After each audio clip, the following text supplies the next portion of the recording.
ও বাবারে ভাইরা আমার মায়েরা, আমার দয়ার নবী মায়ের নবী সাল্লাল্লাহু তাআলা আলাইহি ওয়াসাল্লাম 63 বছর জীবন যাপন করিয়া যখন এই জগৎ ছেড়ে পর জগৎ গমন করলেন, তখন কিন্তু বাবা আমার ইমাম হাসান রাদিয়াল্লাহু তাআলা আনহু আমার নবী মুস্তাফা কা মাওলা যখন আপনার এই জগৎ ছেড়ে পর জগৎ গমন করলেন, নামাজ বন্ধ হয়ে গিয়েছিল, রোজা বন্ধ হয়ে গিয়েছিল, মসজিদে আজান পর্যন্ত বন্ধ হয়ে গিয়েছিল। ইমাম হাসান হোসেনের ঐতিহ্য কেন আমরা বাড়াই, ইমাম হাসান হোসেনের জন্য এত কিছু কেন করি, একটু শুনেলেন জেনেলেন। জীবনীতে আমরা শুনবো, তার সাথে সাথে আমাদের জানার দরকার আছে না নাই? জি আছে না নাই? আছে। আমার নবী যখন পরলোক গমন করলেন, যখন দুনিয়া থেকে আড়াল হলেন, আমার নবীর শোকে পাগল হইয়া গেল, আজান বন্ধ হয়ে গেল, নামাজ বন্ধ হয়ে গেল। যখন এক সপ্তাহ পার হয়ে গেল, ইমাম হাসান হোসেন চিন্তা করলো, ভাইরা এইভাবে যদি দিনটা অতিবাহিত হতে থাকে, এমন একটা সময় আসবে যে সময়ে মানুষরা নামাজ রোজা করবে না, মসজিদে আজানও হবে না। বেলালকে খোঁজো, বেলালকে পুনরায় আজান দেওয়ার জন্য বলো। যে আজান আপনার পৃথিবীতে এখনো পর্যন্ত ওই রকম আজান হয় না, কারণ ওই বেলালের আজান এত সুমধুর ছিল যে আজান আমার আল্লাহ তাবারক তাআলা পর্যন্ত শ্রবণ করতেন। জোরে বলেন সুবহানাল্লাহ। ওই বেলাল আজান দিলে আমার নবীর সাহাবীরা কাজকর্ম বাদ দিয়া বেলাল যতক্ষণ আজান দিত, আজানটা শুনতে আল্লাহর ফেরেশতারা পর্যন্ত বেলালের আজানটা শ্রবণ করতে। ওই বেলালের আজান এত মধুর ছিল, এই জন্য আমার আল্লাহ তাবারক তাআলা মসজিদের শান ও মান বাড়ায়া দিয়েছে। জোরে বলেন সুবহানাল্লাহ। বলবেন কেমন করে শান ও মান বাড়ায়া দিয়েছে? কারণ আমার নবী মুস্তাফা কা মাওলা মুহাম্মদ রাসূলুল্লাহ সাল্লাল্লাহু তাআলা আলাইহি ওয়াসাল্লাম বলেছে, কিয়ামতের দিন মসজিদের মাথাগুলো উঁচু থাকবে, তাদেরকে দেখলেই চেনা যাবে এটা পৃথিবীর মধ্যে মসজিদ ছিল। জোরে বলেন সুবহানাল্লাহ। কিন্তু আমাদের আজান যদি হয় আসসালাতু খায়রে মিনারে নাওম, তাহলে মাথা উঁচু হবে? হবে না, নিচু হবে। কারণ আমাদের আজানের শব্দটা ভালো নয়। যে আজান দিবে একটু আজানের শব্দটা শিখে নেবে, কারণ প্রকৃতি যে আপনার মুয়াজ্জিন হবে, কিয়ামতের দিন আল্লাহ তার মাথাটা উঁচু করবে, আর মাথাটা উঁচু করে দিলে বিনা হিসাবে জান্নাতে যাবে। জোরে বলেন সুবহানাল্লাহ।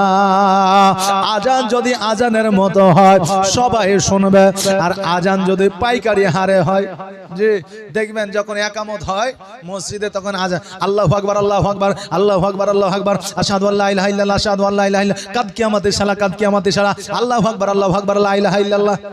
এইভাবে একামত দেয় কি দেয় না? যে দেয় না? যে দেয়। কিন্তু এই রকম কি কোনো নিয়ম আছে নাকি? একামতটা আজানের মতো হবে না, খুব তাড়াতাড়ি হবে না। আল্লাহু আকবার আল্লাহু আকবার আল্লাহু আকবার আল্লাহু আকবার আশহাদু আল্লা ইলাহা ইল্লাল্লাহ আশহাদু আল্লা ইলাহা ইল্লাল্লাহ। শব্দটা সঠিকভাবে বোঝা যাচ্ছে কি যাচ্ছে না? জি যাচ্ছে। এইভাবে সময় নিয়ে একামতটা দেন, তবে সহি হবে, আর সঠিক হলে আল্লাহর দরবারে কবুল হবে। আজানটা আল্লাহু আকবার আল্লাহু আকবার। তার জান চলছে না, আবার দায়িত্ব তাকেই দিয়েছে আজান দেওয়ার। জি হ্যাঁ, আজানটা দিতে হবে সঠিক ভাবে। আল্লাহু আকবার আল্লাহু আকবার আল্লাহু আকবার আল্লাহু আকবার আশহাদু আল্লা ইলাহা ইল্লাল্লাহ আশহাদু আল্লা ইলাহা ইল্লাল্লাহ আশহাদু আন্না মুহাম্মাদার রাসূলুল্লাহ আশহাদু আন্না মুহাম্মাদার রাসূলুল্লাহ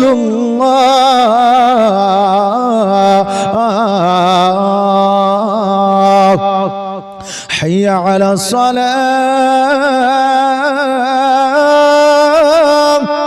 হাইয়া আলাস সালাহ।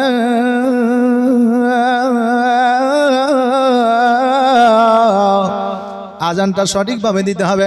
এখন পুরা যদি আজান দিয়ে দেয়, অনেক মুসল্লি আছে দেখবেন সন্ধ্যাবেলায় ঘুমিয়ে গেছে, উঠে নামাজ পড়ে নিবে।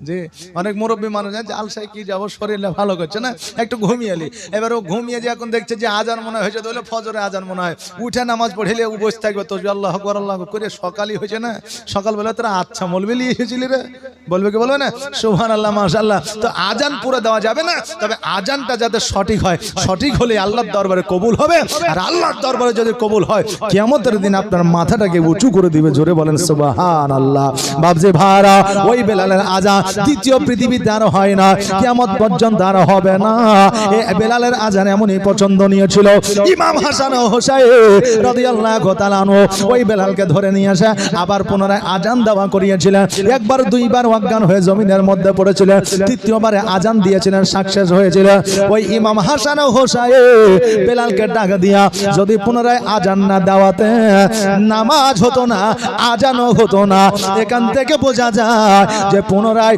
ইমাম হাসান ও হোসেনের জন্য আমরা পুনরায় নামাজ পেয়েছি রোজা পেয়েছি আজান পেয়েছি এই জন্য ইমাম হাসান ও হোসেনকে আমরা আহলে সুন্নাত আল জামাতের মানুষ ভুলতে পারি না কিয়ামত পর্যন্ত ভুলতে পারবো না কারণ ইমাম হাসান হোসেনকে ভুলে গেলে নবী পাওয়া যাবে না নবীর প্রেমে পাগল হইলে নবীর প্রেমে জোরে বলেন না সুবহানাল্লাহ একটা আওয়াজ দিয়ে বলেন ইয়া রাসূলুল্লাহ নারে তাকবীর নারে রিসালাত নবীর প্রেমে পাগল হইলে নবীর প্রেমে পাগল হইলে আমার আল্লাহ তাআলা খুশি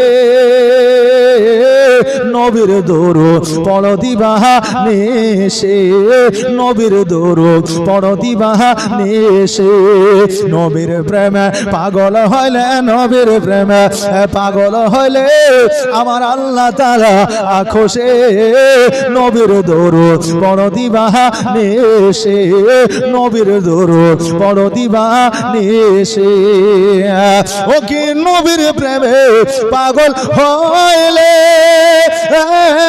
আমার আল্লাহ তাআলার দিদার মিলে গো থাকো যদি যদ বাহালে থাকো যদি যদ বাহালে হইয়া প্রেম উদাসে নবীর দরুদ পড়ো দিবাহা নিশে নবীর প্রেমে পাগল হইলে নবীর প্রেমে পাগল হইলে আমার আল্লাহ তাআলা খুশি নবীর দরুদ পড়ো দিবাহা নিশে নবীর দরুদ পড়ো দিবাহা নিশে ও বেরাদার আমার নবী যখন আড়াল হয়ে গেল আবু বকর সিদ্দিক রাদিয়াল্লাহু তাআলা আনহু উনি খলিফায়ে রাশিদিন হইলা আবু বকর যখন এই জগৎ ছেড়ে পর জগতে গেল হযরত ওমর ফারুক রাদিয়াল্লাহু তাআলা আনহু খলিফায়ে আসলে হযরত ওমরের পরে হযরত ওসমান গনি আসলে হযরত ওসমান গনির পরে হযরত আলী রাদিয়াল্লাহু তাআলা আনহু আসলে হযরত আলী রাদিয়াল্লাহু তাআলা আনহু আপনার খলিফায়ে রাশিদিনে যখন আসলে আসার পরে হযরত আলী রাদিয়াল্লাহু তাআলা আনহুকে একজন আপনার দাওয়াত দিলেন ওই দাওয়াতে শামিল হলেন হযরত আলী রাদিয়াল্লাহু তাআলা আনহু নামাজ অবস্থায় আপনার নামাজে যখন আপনার দণ্ডায়মান হলেন ওই নামাজরত অবস্থায় একজন আমার ওই হযরত আলী রাদিয়াল্লাহু তাআলা আনহুকে বাবা আপনার শহীদ করলা আমার হযরত আলী রাদিয়াল্লাহু তাআলা আনহু শহীদ হওয়ার পরে আমার হযরত ইমাম হাসান রাদিয়াল্লাহু তাআলা আনহুকে ওই সিংহাসনটা দেওয়া হয়েছিল জোরে বলেন সুবহানাল্লাহ আজকে অনেকে বলে যে চারটা খলিফা ছিল চারজনের রাজত্ব করেছে কিন্তু না না না অনেক আলেম ওলামাকে জিজ্ঞাসা করবে অনেক আলেম ওলামাকে বলবে যে হযরত ইমাম হাসান কি রাজত্বে এসেছিল হযরত ইমাম হাসান কি খলিফায়ে রাশিদিন ছিল আমার নবীজি চারজনকে খলিফা করে গিয়েছিল কিন্তু আলী রাদিয়াল্লাহু তাআলা আনহু ইমাম হাসান ও হোসেনকে খলিফা দিয়ে গিয়েছিল জোরে বলেন সুবহানাল্লাহ হযরত ইমাম হাসান রাদিয়াল্লাহু তাআলা আনহু যখন আপনার রাজ সিংহাসনে আসলেন আসার পরে হযরত আলী রাদিয়াল্লাহু তাআলা আনহুকে যে শহীদ করেছিল তাকে ধরে নিয়ে আসা হলো পাকড়াও করে নিয়ে আসা হলো নিয়ে আসার পরে তাকে মৃত্যুদণ্ড দেওয়া হলো মৃত্যুদণ্ড দেওয়ার পরে একদিন দুই দিন চার দিন পাঁচ দিন সাত